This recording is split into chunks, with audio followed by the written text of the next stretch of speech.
Olá, queridos irmãos, novamente estamos aqui para estudarmos um pouquinho mais dos ensinamentos do nosso Mestre Jesus.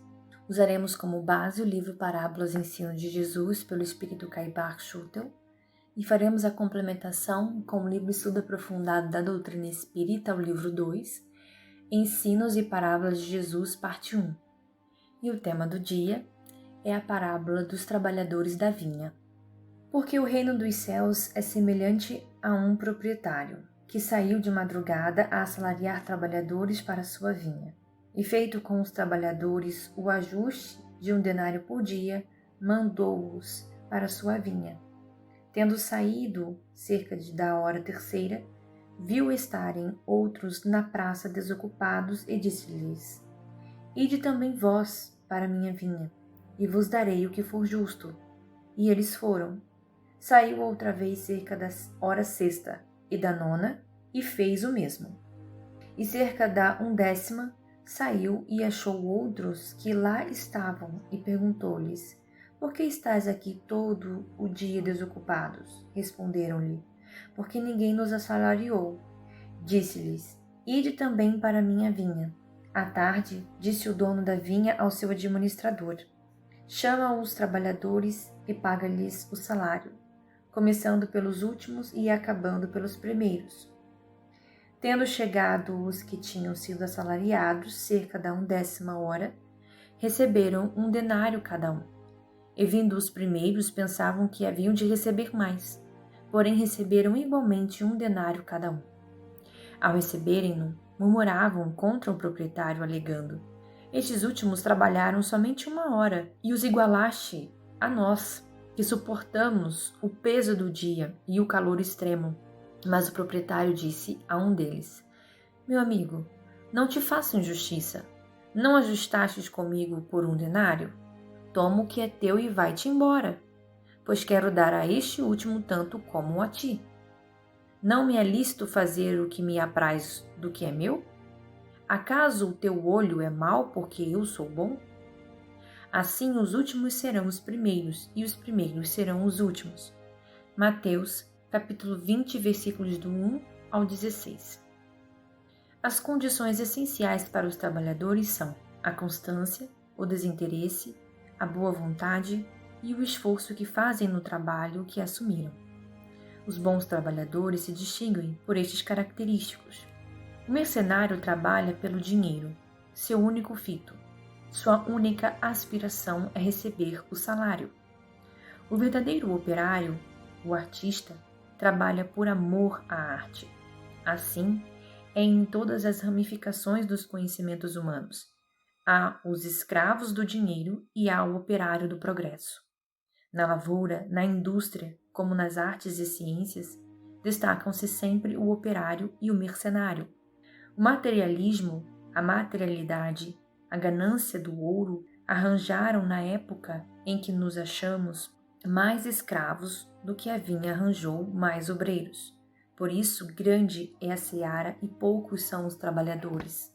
Na parábola, pelo que se depreende, não se faz questão da quantidade do trabalho, mas sim da qualidade, e ainda mais na permanência do obreiro até o fim. Os que trabalharam na vinha desde a manhã até a noite não mereceram maior salário que os que trabalharam 1 única hora, dada a qualidade do trabalho. Os que chegaram por último, se tivessem sido chamados à hora terceira, teriam feito sem dúvida o quádruplo do que fizeram aqueles que a essa hora foram para o serviço. Daí a lembrança do proprietário da vinha de pagar primeiramente os que fizeram aparecer melhor o serviço e mais desinteressadamente se prestaram um trabalho para o qual foram chamados. Essa parábola, em parte, dirige-se muito bem aos espíritas. Quantos deles por aí andam, sem estudo, sem prática, sem orientação, fazendo obra contraproducente e, ao mesmo tempo, abandonando seus interesses pessoais, seus deveres de família, seus deveres de sociedade? Na seara, chega-se a encontrar até os vendilhões que apregoam sua mercadoria pelos jornais como mercador na praça pública, sempre visando bastardos interessados. Ora são médiuns mistificadores que exploram a saúde pública, ora são gênios capazes de abalar os céus para satisfazerem a curiosidade dos ignorantes. Enfim, são muitos os que trabalham, mas poucos os que ajuntam, edificam, tratam como devem a vinha que foi confiada à sua ação. Há uma outra ordem de espíritas que nenhum proveito tem dado ao espiritismo. Encerram-se entre quatro paredes, não estudam, não leem e passam a vida a doutrinar espíritos. Não há dúvida de que trabalham estes obreiros, mas pode-se comparar a sua obra com a dos que se expõem ao ridículo, ao ódio, à injúria, à calúnia, no largo campo da propaganda?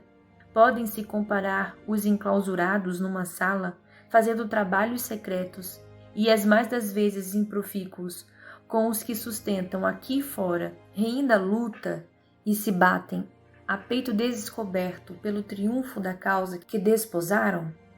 Finalmente, a parábola conclui com a lição sobre os olhos maus, os invejosos que cuidam mais de si próprios que da coletividade, os personalistas, os egoístas que veem sempre mal as graças de Deus em seus semelhantes e a querem todas para si. A história do cristianismo realça a parábola da vinha com os característicos dos seus obreiros. O que era é o que é, diz o Eclesiastes. E o que se passou é o que se está passando agora com a revelação complementar do Cristo.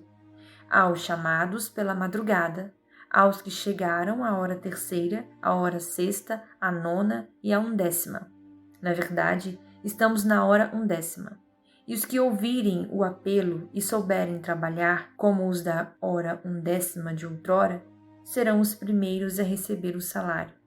Porque agora, como estão, o pagamento começará pelos últimos. Ai dos que clamarem contra a vontade do Senhor da vinha. Ai dos malandros, dos mercenários, dos inscientes. Vamos à complementação. 3 ideias básicas são identificadas nessa parábola: o valor do trabalho para o progresso humano, o significado de trabalhador da vinha e o princípio da reencarnação. De maneira geral, tais temas são desenvolvidos na seguinte mensagem de Henri Heine, ditadas em Paris em 1863. Os obreiros que chegaram na primeira hora são os profetas, Moisés e todos os iniciadores que marcaram as etapas do progresso, as quais continuaram a ser assinaladas através dos séculos pelos apóstolos, pelos mártires, pelos pais da igreja, pelos sábios, pelos filósofos e finalmente pelos espíritas. Estes, que por último vieram, foram anunciados e preditos desde a aurora do advento do Messias e receberão a mesma recompensa. Últimos chegados, eles aproveitam dos labores intelectuais dos seus predecessores, porque o homem tem de herdar do homem e porque coletivos são os trabalhos humanos. Aliás, muitos dentre aqueles revivem hoje, ou reviverão amanhã, para terminarem a obra que começaram outrora. Mais de um patriarca, mais de um profeta, mais de um discípulo de Cristo, mais de um propagador da fé cristã se encontram no meio deles, porém, mais esclarecidos, mais adiantados, trabalhando não já na base, e sim na cumeira do edifício. Receberão, pois, o salário proporcionado do valor da obra. A expressão reino dos céus é comum no Evangelho, referindo-se ao estado de plenitude espiritual, que será alcançado de forma ativa, perseverante e corajosa, jamais como concessão ou graça divina. Segundo a doutrina espírita, o ser humano atingirá esse estado de perfeição por meio do conhecimento e da transformação moral, obtidos nas inúmeras reencarnações e no plano espiritual. O pai de família é Deus, a vinha somos nós, a humanidade, e o trabalho, a aquisição das virtudes que devem enobrecer nossas almas. Para realizar esse desiderato, uns precisam de menos tempo, outros de mais, conforme cumpram bem ou mal seus deveres.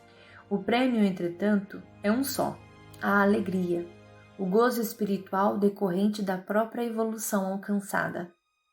A afirmativa, sair de madrugada e assalariar trabalhadores para a sua vinha, indica o supremo dinamismo do trabalho no bem, caracterizado por ser diligente e produtivo, não perde tempo e que começa cedo. Como é prioritário o progresso humano, o Senhor tem enviado ao planeta espíritos missionários, desde as eras mais remotas. A evolução espiritual é uma meta divina, definida desde que ocorreu o processo da humanização do princípio inteligente, isto é, na madrugada da vida humana, quando o espírito era simples e ignorante. A vinha é a própria humanidade, o grande campo de aprendizado que precisa envolver pelo trabalho subsistência e pelo trabalho espiritual, firmado nos testemunhos, sacrifícios e doações incessantes que assinalam a via de progresso dos povos e de cada indivíduo. Em outras palavras, designa o local dos serviços humanos e refere-se ao volume de obrigações que os aprendizes receberam do Mestre Divino. O texto evangélico esclarece que o pagamento ajustado dos trabalhadores foi de $1 por dia. A gerência divina, sempre atenta e atuante, sabe ajustar o trabalho em nível de conscientização e do entendimento do obreiro. Nesse contexto, é possível definir o tipo de compromisso que cada um pode oferecer à vinha, identificado na equação produção versus benefício. Sendo assim, o Pai Celestial, o dono da vinha, disponibiliza o serviço ao trabalhador, o local onde este deva atuar, e também a forma e valor da remuneração. O filho ou trabalhador, por outro lado, recebe a oportunidade de progredir no campo que lhe foi destinado, selecionado em função da experiência que possui. A parábola nos mostra que há um plano diretor, sábio e inteligente, que define o processo evolutivo da humanidade. Nada é feito de improviso ou de forma eventual. Implica estudo, planejamento e estratégias seriamente estipulados a fim de que o sucesso esteja assegurado. As horas de contratação dos trabalhadores equivalem às diferentes convocações de Deus aos seus filhos para o cultivo de virtudes. Uns começam mais cedo a cuidar dos seus espíritos para o bem. Outros começam mais tarde. E, no entanto, para os bons trabalhadores, o salário é o mesmo. Não importa a hora em que iniciarem o trabalho de se regenerarem. As oportunidades de melhoria espiritual são diuturnamente oferecidas pelo Criador Supremo, através de Jesus. Existe trabalho para todos, porque o progresso é lei divina ou natural. Percebe-se que na vinha o Senhor não faz questão da quantidade do trabalho, mas sim da qualidade. E ainda mais, da permanência do obreiro até o fim. Os que trabalharam na vinha desde a manhã até a noite não mereceram maior salário que os que trabalharam uma única hora, dada a qualidade do trabalho. O pagamento que os trabalhadores recebem é o mesmo para todos os obreiros, independentemente do número de horas que tenham trabalhado. Cada hora de labor representa uma encarnação ou período de aprendizado. Há espíritos que consomem muitas reencarnações para se tornarem criaturas melhores. Outros realizam o mesmo processo em poucas existências corporais. Da mesma forma, existem obreiros que despendem muitas horas para realizar uma tarefa, que sendo feita por outros, é executada em breve espaço de tempo. A reencarnação deve ser vista como a manifestação da justiça divina. É significativa oportunidade para o espírito reparar o passado de erros, reajustando-se perante a lei de Deus, e, ao mesmo tempo, ensejo de progresso pelo desenvolvimento dos valores morais e intelectuais.